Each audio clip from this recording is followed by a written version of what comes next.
Talking with Marion football head coach Kerry Martin. Coach, first game, it's here now, and I guess the first thing you say about the Marion Wildcats, you're going to be road warriors. Your first 5 games on the road. How you feel about that? Well, it's something we've been dealing with for a while now. We know on every other year we've got this situation, and we don't make excuses about it. We tell the kids we just got to be a good road team. Fortunately, we've been a good road team. We have a pretty good routine for the road, and we use it, I think, in some ways to try to get an advantage maybe of getting our kids focused a little earlier than maybe the home team can. We have, as I said, had some success doing it. We'd love to play at home, of course, but if you got to go on the road, there's not much you can do to change it, so you just got to give it your best foot forward. One thing that is in your favor, you've got some experience coming back. You've got, for instance, your starting quarterback, Bradley's back. You got your top running back, Shaquille Ivy's back. Just to name a couple, and that's a pretty good place to start. It is, and to go on the road, having that experience really helps. And I think, we're blessed right now to have good leadership, and those guys know how to manage a good road trip. And, we hope that the kids will handle it, and we'll rely on that leadership pretty heavily here the first 5 weeks. When you look at the South 7 Conference just a year ago, Centralia really gave a lot of teams fits. Carbondale, if it hadn't been for a late season blow-up, would have made the playoffs.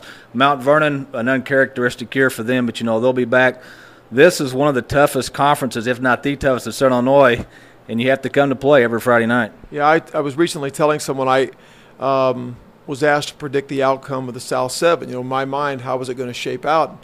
And I got to be honest with you, that of all the years I've been coaching in the South 7, this being the 10th one, I've never seen it where more unpredictable. I think there's a lot of teams. I think it could be anybody's championship. I think Cahokia and Althoff, of course, are going to return good football teams, and I think all 4 Southern Illinois teams are quality teams, and I think it's a real race. I think it's going to be exciting for the fans and for the teams week in and week out.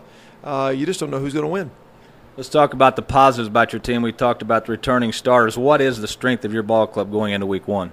Well, I like to think we've got some playmakers. We've got some guys that can make plays for us, make some big plays for us, and that includes our quarterback and as you said, Brett Bradley and Shaquille Ivy. We also have Jay Riley, our leading receiver, and Shaquille's brother, Justin Ivy's joined the team again, and he's proven to be a pretty good weapon. Cedric Neal and Henry Jones both played running back last year for us, and if I had to pick a strength, it would have to be those skill position kids that we're going to rely pretty heavily on.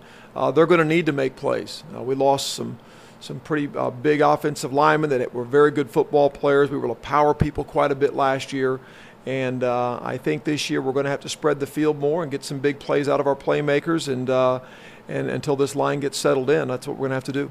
You talk about your line. Is that probably the one area of concern right now with the graduation that you had last year? Well, last year, we stepped in with a pretty experienced line and some new backs, new quarterbacks, new running backs, new faces, and it seems like every year you go from one group to the next. Of course, it's a group that's getting better every day, but you're probably more worried about that group simply because they just don't have the experience that the other group has. I think they'll do a good job for us. I'm confident they are improving every week. Got a lot of confidence in my line coach, Walter Skeet. But we absolutely have to get better, and I'm sure we will as the weeks progress. And hopefully this young line can improve behind some pretty explosive players. Week 1 opponent, Granite City. What can you tell us about them? Well, Granite City is a big school, plays in an outstanding football conference. They're used to good competition, playing East St. Louis and O'Fallon and Belleville East and others. We know they're very athletic. They always are. They're very big up front.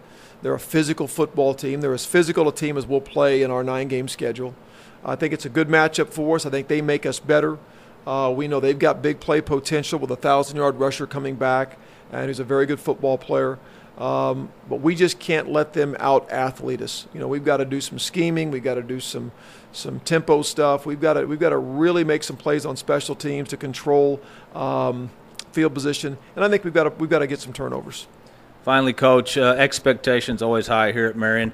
Last year, I witnessed one of the best high school games that I've ever seen when Springfield came down. Unfortunately, you were on the losing end of that, but what a great high school game. And I'm sure that game is still in the minds of your kids that did return and makes them hungrier to not only win the South 7, but to go deeper and farther in the playoffs. I agree. It was, even though we were on the losing side of that game, people still talk about that game a lot. It was an outstanding football game. and just a real pleasure to be a part of football being played at that high a level by two pretty good football teams. And it was too bad we came from the short end, but I think we can use that now as a motivator. Our motto this year is to take our game to the next level, and that really stems from falling short in the second round against Springfield and trying to move beyond that and get into that Elite Eight group in the Class 5A playoffs. And hopefully our off-season training and our goals are all ahead of us, and we can use that as a motivator. Coach, thanks, and best of luck this season. Thank you.